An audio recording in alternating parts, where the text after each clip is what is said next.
maybe you from the 1970s when the Los Angeles Rams was known as the Prison Foursome because of that defensive line. Or maybe you in the city of St. Louis, the gateway to the Midwest, where the greatest show on turf brought home the first ever Super Bowl championship. Or maybe you in the here and now with the Rams back in LA, winners of Super Bowl 56. It doesn't matter because when it comes to this, it's all about the Los Angeles Rams. Horns up, Rams South. Time to talk Rams football. Ladies and gentlemen, how y'all doing today on this Thursday, week 3 of the NFL season, which kicks off tonight with the Miami Dolphins going up to the north to take on the Buffalo Bills in the AFC East matchup. What a way to kick off week 3. Hope y'all doing great today, should I say. Welcome to Ramily Talk here, Rams Nation East Coast Station over here with the playmaker in the building. We're going to recap what took place in Nashville as the Rams went to 2-0, and then it's the game that Rams fans has been waiting for. A trip to Lincoln Financial Field. We're going to preview that game. No news and notes today. Hope y'all enjoyed y'all week. Hope y'all getting through the week very well. Thank you for tuning in. If you're watching on the Playmakers Blog YouTube channel, go ahead, hit that subscribe button, hit that notification bell so you can stay up to date to everything we got going on here at the Playmakers Blog. If you also watching on my personal LinkedIn, go ahead, hit me a follow on there, and then head over to the Playmakers Blog YouTube channel and hit that subscribe button as well. Also, you can listen to Ramily Talk on Spotify, Apple Podcasts, Amazon Music, iHeartRadio, and wherever else you can find podcasts at. Thank y'all for tuning in. Thank y'all for watching. Without further ado, we finna jump right into it because, man, we took a trip to Nashville, Tennessee for week 2. It was the Wookie Cam Wars home opener as the Rams come walking in, and we get the dub 33-19 over the Tennessee Titans, following Cam Ward's home debut. Speaking of Cam Ward, 19 for 33, 1 touchdown. He also passed for 175 yards. Matthew Stafford on the other side, looking pretty good. 23 for 33, 298 yards, 2 touchdowns. He did have that pick, which led to a touchdown. I will say that Cam Ward touchdown that he threw was ridiculous.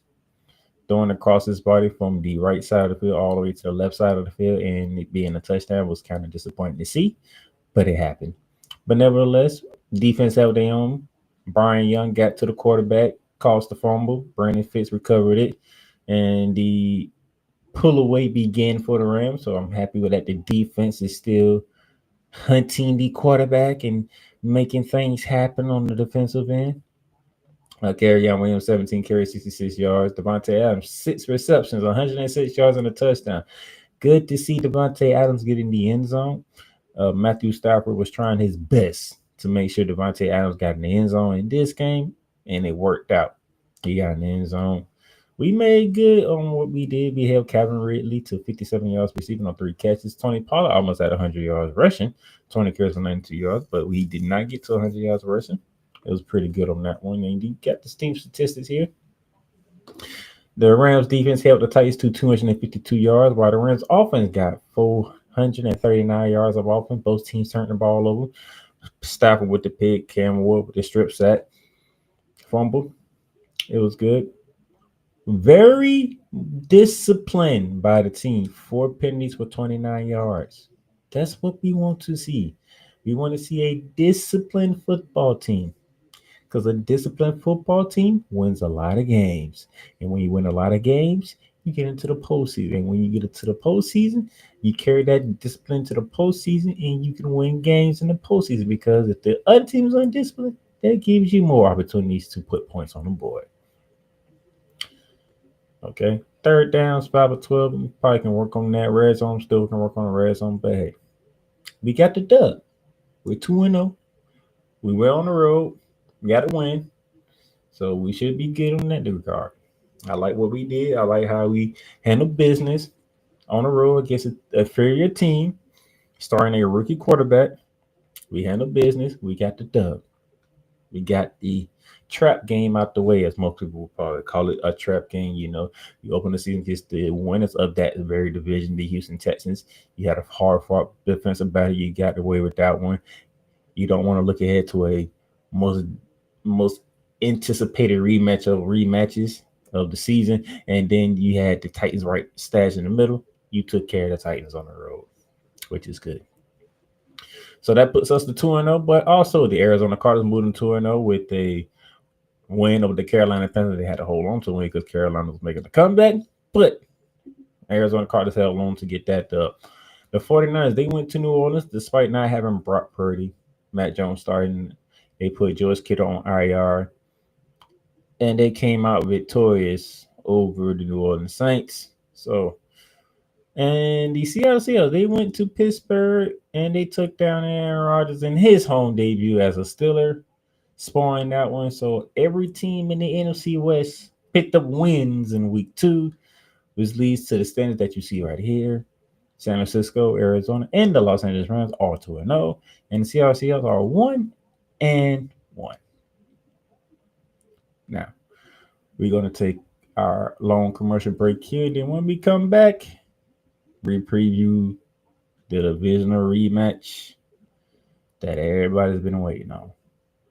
We'll be back. Everything Boston. I love you morons. New Kids on the Block, New Edition. Dear whatever the law firm is. Sincerely, the U.S. Supreme Court. Ben Affleck, Matt Damon. Go yourself again, Jason Whitlock.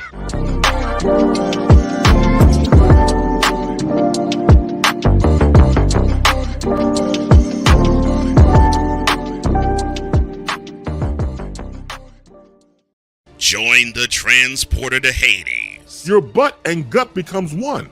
Join the reformer of hooker whores. This is my daughter, Placenta Booty Johnson. Join the bronze god. Whenever you are in distress, take off your baseball cap and throw it in the air. Join your very own superhero of broadcasting, Chris Bass. So whatever color of crayon they get, they palm it and do 2 circles, and that translates to I can beat the black people. As she takes you through the week's paces in Baseline. Live every Saturday at 8 a.m. Eastern, 7 a.m. Central, Pacific Time Zone people, just stay asleep when this is on live and just catch the recording. Exclusively on the Chris Bass YouTube channel.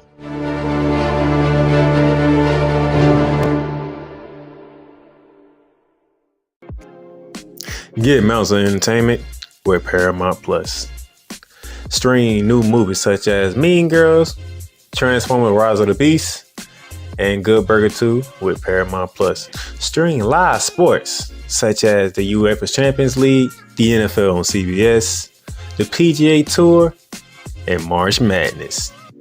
Catch hit CBS shows such as Fire Country, Ghost, NCIS, and more. But also catch exclusive originals for Paramount Plus such as Special Arts Lioness, The Famous Stallones, the new streaming home, or Showtime. Watch Showtime original series and movies when you sign up with Paramount Plus with Showtime. Make it a fun, action-packed adventure for the whole family and create kid-friendly profiles for the little ones. So much to stream with Paramount Plus, with over 45,000 full episodes from BET, CBS, Comedy Central, MTV, Nickelodeon, and more. Paramount Plus, Mountains of Entertainment. This is a BS3 Network presentation.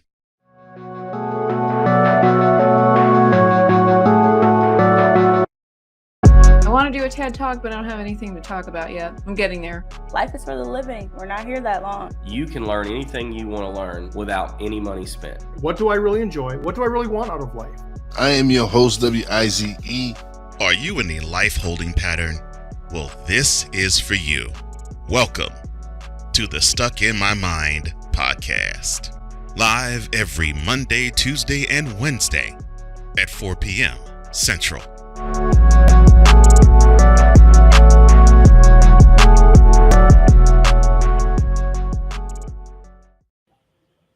And welcome back to Ramily Talk here on this Thursday, September 18th, 2025, as week 3 kicks off tonight when the Miami Dolphins take on the Buffalo Bills on Thursday Night Football.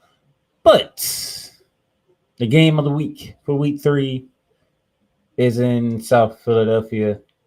It is inside Lincoln Financial Field. It is the NFC Divisional Rematch as the Los Angeles Rams take on the reigning defending Super Bowl champion, the Philadelphia Eagles. Last week, the Eagles, they won the Super Bowl rematch over in Arrowhead against the Kansas City Chiefs, 20-17. They go to 2-0. Jalen Hurts did not have great numbers. 15 for 22, 101 yards. Didn't matter. Saquon Barkley, 22 carries, 88 yards and a touchdown. But Patrick Mahomes and company did not look good. Patrick Mahomes, 16 for 29, 187 yards and a touchdown with a pick. He also carried the ball 7 times with 66 yards and a touchdown. It was a defensive battle. It was a defensive struggle. And the Eagles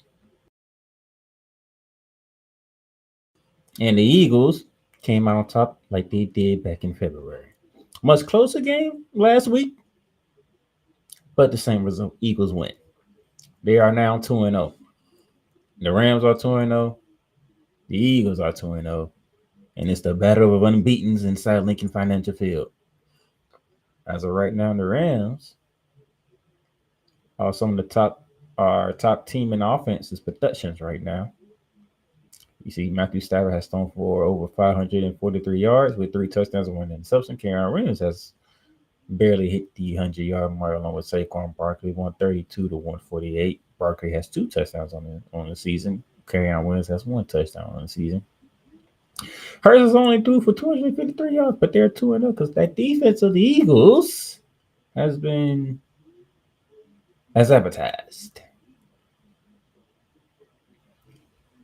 We shall see how this matchup goes when it comes to Eagles and Rams, because this is what most Ram fans have circled on their calendar when it comes to this game.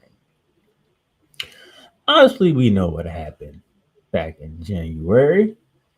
The Eagles escaped the Rams to reach the NFC Championship, and then they went on to destroy the Washington Commanders and Kansas City Chiefs en route to a Super Bowl championship.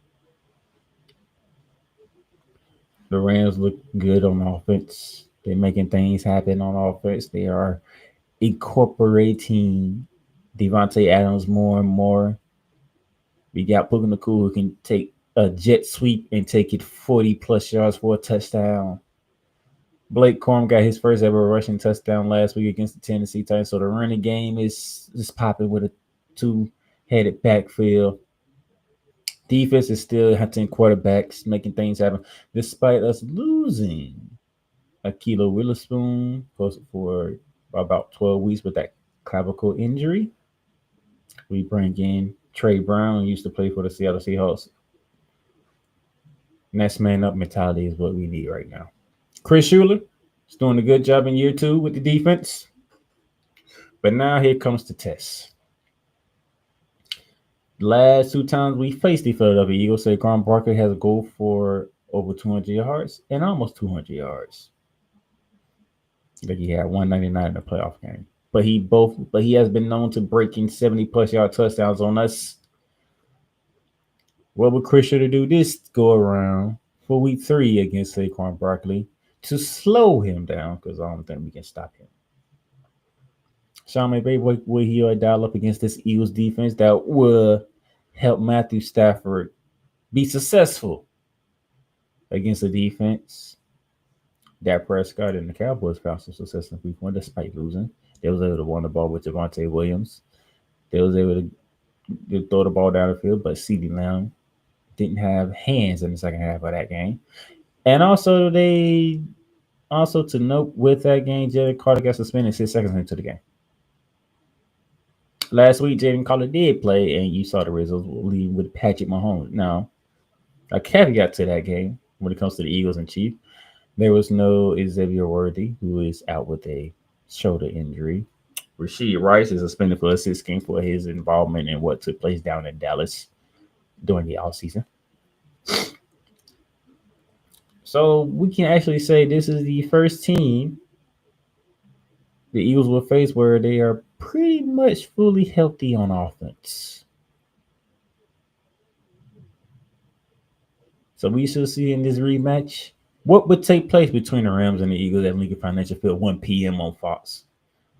Joe Davis and Greg Olsen will be on the call for this game. A lot of people will be tuning into this game because this was the best game in the entire playoffs a year ago. This game right here. And it took place in the divisional round. Can the Rams exercise their Eagle demons and get a big, and I do mean big, road win and start to be mentioned where they should have been already mentioned in the conversation with the Eagles, the Packers, and the Detroit Lions as teams to watch out for that can win the NFC and make it to the Super Bowl? Should have been already doing it, but you know these NFL aficionados. They see Michael Parsons in Green Bay. It's like, oh, wow, that's great. The Eagles are defending Super Bowl champions. How do you beat them? And also the Detroit Lions, despite losing both coordinators, it's still the Detroit Lions. But nevertheless, the only team that gave the Eagles a run for their money was the Los Angeles Rams, and y'all don't want to talk about them. Interesting. But Sean McVay, even though he's our head coach is dealing with plantar fasciitis injury, this is our opportunity to make the people, to make the NFL world to say, wait a minute, don't y'all dare forget about us. We was the team that pushed them to the limit. We was the team that made Lincoln Financial Field very, and I do mean very quiet on that final drive of the game. It was a Jalen Carter sack that turned it all around. So don't y'all dare forget about that team in Los Angeles, because we were the ones to push them to their limits, and they survived. But now, can we get past them and not just push them to the limits is the question. Somebody's going 3-0. Somebody's suffering their first loss of the season. Either way, both fan bases should be fine, no matter how this game goes. Because it's the first loss of the season. We got plenty more games to go. But this is a good early test to see where both teams are at currently in the first part of the NFL season. And I'm hoping that the Rams come out on top. But if we do lose, we do not hang our heads. It's one loss in a very long season. We have plenty more opportunities to win and get back at the Eagles in the playoffs, because I do believe we will be meeting in the playoffs at some point in time. And I hope it's the NFC Championship game where this rematch should take place at. But for now, it's week 3. It's in Lincoln Financial Field in mid-September. Let's see who comes out on top in this one. Well, that would do it for today's episode of Rematch Talk. Thank you for watching yet again. Remember, if you're watching on the YouTube channel, go ahead, hit that subscribe button, hit that notification bell. If you're watching on my LinkedIn page, hit me a follow on the LinkedIn page, but also head over to the YouTube channel, type in the Playmakers Bar, and hit that subscribe button and notification bell. If you're listening, not watching, but if you're listening on Spotify, Apple Podcasts, Amazon Music, iHeartRadio, or whatever else you listen to your podcast is at, follow Ramily Talk. Leave comments, reviews, whatever the case may be on that said platform, and talk to your boy. Thank you for tuning in to today's Ramily Talk. Rams Nation, East Coast Station, the Playmaker, Horns Up, Rams House. I'll catch you next week to recap the game of the week and look forward to week 4 with the Indianapolis Colts.